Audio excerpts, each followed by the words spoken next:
My name is Phyllis Clarke, and I have lived in Fivemiletown my whole life. I am the chairperson of Fivemiletown Estates Group, and we are heavily involved with the housing executive.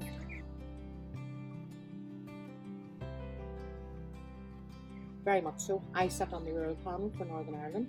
I go to meetings in Cookstown. I'm very passionate about the rural side, that we're not left out. I think we deserve to have everything that everyone else has. Just because we're rural, we shouldn't sit back on our laurels and think, oh well, it's okay, but it's not okay. So I'm very passionate about fighting for people in rural areas like we are in here now.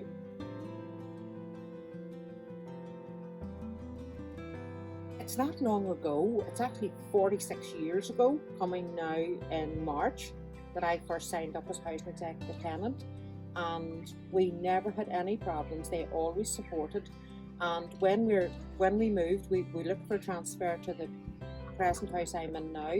They were more than good to us. They were very good to us, and we were actually bombed out here in 7th of May 1992, and at that stage we had actually bought our own house, but we were the only private tenants in our wee 13 house area, and the housing executive were very good to us.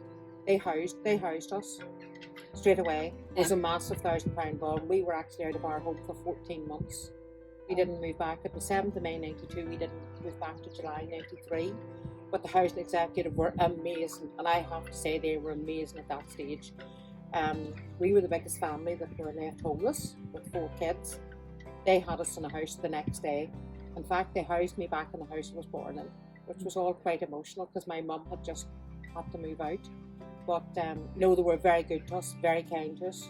It was very traumatic. It was. We were very dubious about moving back to our home, but we were worried about our kids. But they were all asked questions, counselled away from us, and nobody wanted to come back to our own home. And here we still are.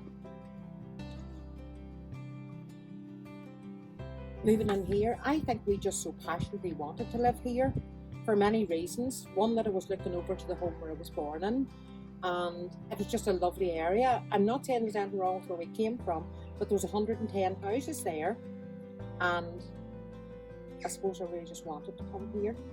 And thankfully we had enough points, and we made it. We were very glad to make it. Absolutely.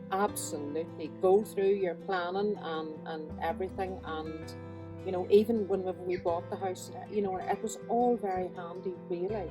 It was quite easy to do.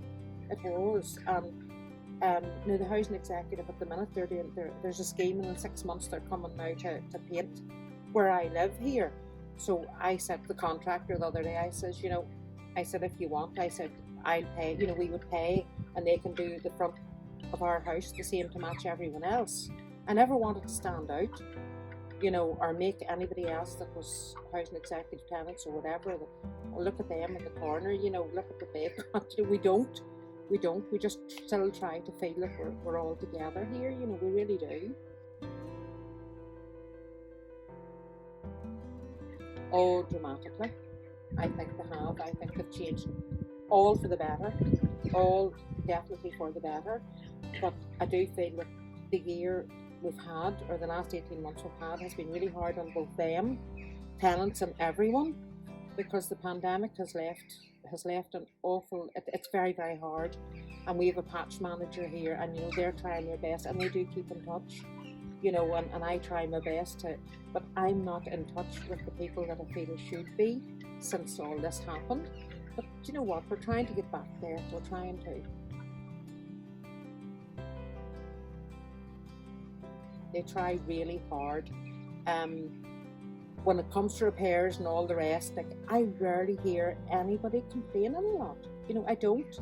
I have to say now, one of my best friends passed away here in the park last March, and the housing executive were amazing. They were very good, because I had to sort all out her repairs and all the rest, and the handing over of her house and everything, and they were very good. They really were. They were very good. The only thing I hope is that the housing executive now start to build their own houses again. That would be the thing in my head I would love to see. I would love to see them able to do their own houses. They try to keep what they have the best that they can, but I would love to see them starting to build again. Oh, definitely, it's very important. That's why we have the estates group. We meet every month, and we have our interagency meetings, and we go ahead and do all that. And I think it's good to be in touch with the agencies. We have a great rapport with all the different ones. You know, the roads and the council and the PSNI and the housing executive, and we're all there in the one room. And to be honest, I have to say ours would be one of the best for attendance. We feel that's what we base our meetings on. And if my door knocks now and again, certainly, and people will say, such a thing's wrong, you try your best to sort it out for them. You do. As housing, you do try your best to sort it out for them.